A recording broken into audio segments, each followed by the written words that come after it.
আসসালামু আলাইকুম। আশা করি সবাই ভালো আছেন। আমি আসছিলাম রায়ন্দা শরণখোলার মাঝে একটা বাজার, তো ওখানে ঘুরতে এসে দেখি সুবরি কেনা বেচা হচ্ছে। তা সুবরি কেনা বেচা দেখলাম, এখানে একজন মোংলার লোকও আছে, নাসির নাম, ওই যে টাকা হাতে।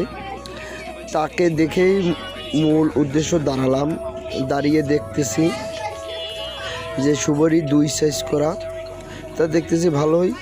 আর গ্রামের একটা সত্যতা কি, যে এই যে বস্তা ভরে যে সুপারি আনছে, ডালায় ঢালেছে, এখন তার সাথে দামে দরে পুষলে সে ওই সুপারি ঢেলে দেয়। তাই এই মন মানসিকতা। কিন্তু এই যে কাকা বয়স্ক লোক, সে সুপারি কিনে, কিন্তু সে কিন্তু গোনে না। তাই এই হিসাবে অনেক উদারতা মন। সবাই তো ব্যবসা করে লাভের জন্য, লাভ করবে, ব্যবসা করবে, ঠিক আছে।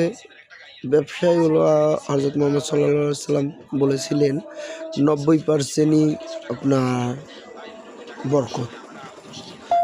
তা আশা করি সবাই আমরা ব্যবসা করি, তাতে যে ব্যবসা করুক, বাদাম বেচি বা আমিও মাছ বেচি, সবাই ব্যবসা করুন। ব্যবসায় হালাল ব্যবসা করলে আল্লাহ পাকও খুশি হয়। সবাই আমরা হালাল ব্যবসা করি।